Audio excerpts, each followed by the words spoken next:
Hello everyone, welcome to Priya blog. তো অনেক দিন পর আবারও চলে এলাম একটি পুরনো ভিডিওর সাথে। পুরনো হলেও ভিডিওটা কিন্তু খুবই ইমোশনাল এবং খুবই আনন্দপূর্ণ একটা ভিডিও। তো এটি জামাই ষষ্ঠীর ভিডিও, যেটা কিনা গত 1লা জুন হয়েছিল। তো এখানে আমরা মামাবাড়ি এসেছি সবাই মিলে জামাই ষষ্ঠী উদযাপন করতে। তো জানেন তো, ছোটবেলায় কিন্তু মামাবাড়িতে খুব হইচই করে জামাই ষষ্ঠী পালন হতো। এখনও যে হচ্ছে না এমনটা নয়, এখন কিন্তু তার তুলনায় মজাগুলো আরও দ্বিগুণ বেড়ে উঠেছে দিদিমা দাদুদের। কারণ এখন শুধু জামাই নয়, জামাইয়ের সাথে নাচ জামাইও এসে উপস্থিত। তো কিছু কারণে নাচ জামাইয়ের তো আর জামাই ষষ্ঠী হলো না। কিন্তু প্রতি বছরের মতো বাবা আর মেসো কিন্তু জামাই ষষ্ঠীটা নেবেই। তো এই দিনটির জন্য অপেক্ষা করে থাকে সবাই। কারণ আগেকার মতো তো মাঝে মধ্যে আর মামাবাড়ি আসা সম্ভব হয়ে ওঠে না, বা মা এবং মাসিরও বাপের বাড়ি আসা হয়ে ওঠে না। সংসারের নানান দায়িত্ব এবং চাপ বেড়ে যাওয়ার ফলে মা-বাবার সাথে ভালো করে আর তারা সময়ও কাটাতে পারে না। কিন্তু এই দিনটা হলো এমন একটি দিন যেখানে হয়তো বেশিক্ষণ থাকা হয় না বা বেশি দিন থাকা হয় না। কিন্তু যতটুকু সময় থাকা হয় একদম আনন্দ উচ্ছ্বাসের সাথেই বাবা-মার সাথে মিলেমিশে কাটায়। তো যাই হোক, সারাদিন দিদিমা আজকে উপোস আছে। তো শুনেছিলাম শুভ টাইম নাকি ৯টা ২৫ এর পর থেকে শুরু হয়েছে। তো সেই মতো আমরা ঠিক টাইম মতো পৌঁছেও গেছি সকাল সকালে। আর বাবা কিন্তু প্রথমের নিয়মটা মানে প্রথমের টাইমটাতেই ফোঁটাটা নেবে বলে সকালেই হাজির হয়ে গেছে। কারণ বেশি বেলা করে লাভ নেই, যেহেতু এখানে দুজনকেই উপোসে থাকতে হয়। তো যাই হোক, দিদিমা এদিকে বাবার ফোঁটা শুরু করে দিয়েছে। আর বলা চলে যে বাবা হচ্ছে বড় জামাই। তো সেই হিসেবে বড় জামাইকেই আগে ফোঁটাটা দিয়ে নিচ্ছে। তো হয়তো যেরকমটা আজকের ডেটে শো অফ করার মতো বেশ এলাহি আয়োজনভাবে সাজিয়ে করে, তো সেভাবে করতে পারেনি। যেহেতু গ্রামে-গঞ্জের ব্যাপার, তো তাই যতটুকু সামর্থ্য বা যেরকমভাবে সম্ভব সেইভাবেই তারা তাদের জামাইকে ফোঁটাটা দিচ্ছে। তো যাই হোক, ফল মিষ্টির সাথে ১ম এ সকালটা শুরু করল। আর মেসো এখনো এসে পৌঁছায়নি।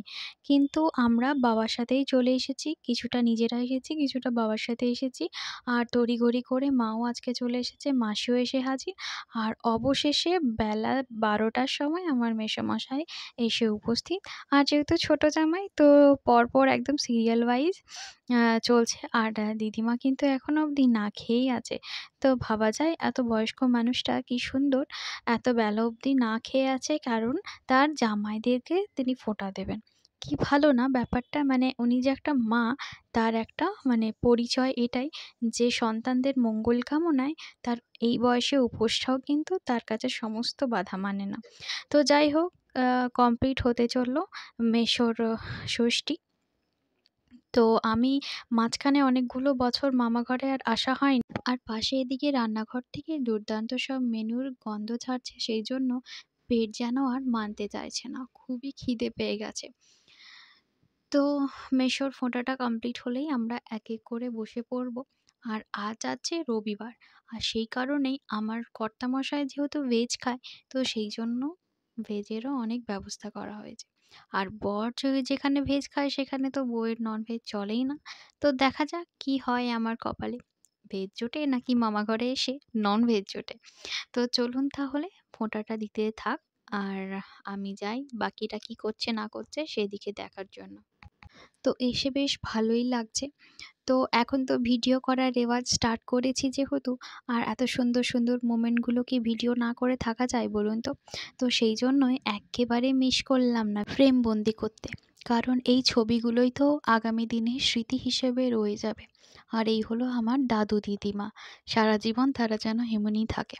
আর এই দেখুন, বনুর সাথে আর আমার কর্তার সাথে তুললাম ফটো, সাথে দিদুনকে নিয়ে। আর শেষে মাসি মেসো সবেতেই শেষেই রয়ে গেছে। আর কি করা যাবে? তো যাই হোক, চলুন এদিকে খাওয়া-দাওয়াগুলোর ব্যবস্থা করি। কারণ কি হচ্ছে না হচ্ছে আগে দেখি। আর জোর কদমে চলছে এদিকে রান্নাবান্না, আর মাও এদিকে এসে থেকেই শুরু করে দিয়েছে। আর ফাইনালি আমরা কিন্তু এখানে বসে পড়েছি। আর গ্রামের দিকে একটা সিস্টেম আছে, প্রথম পাতে কিন্তু শাকটা চলেই। তো কলমি শাকের ভাজা রয়েছে, এক এক করে দেখা যাক কী সব রয়েছে। তো পোস্তর বড়া, যেহেতু আমি আপনাদেরকে আগেই বলেছি যে আমাদের চলছে ভেজের মেনু, তো সেই জন্যই আর কি পোস্ত বড়া রয়েছে, পটল ভাজা, আলু ভাজা, সালাড, লেবু, এসব মিলে আরও নানা রকমের আয়োজন ছিল। তো যাই হোক, সমস্ত কিছু খাওয়া দাওয়া করে এখন আমরা সাজুগুজু করে বেরিয়ে পড়েছি, তো একটু ঝাড়গ্রামের উদ্দেশ্যে যাওয়ার জন্য। অনেকদিন পরেই ঝাড়গ্রামে যাচ্ছি। আর জানেন তো, দিনটি এতটাই গরম ছিল যে বীভৎস গরম।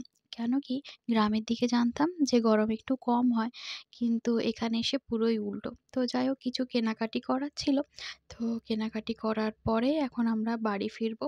অনেকটাই রাত হয়ে গেছে। আচ্ছা, বুঝলাম।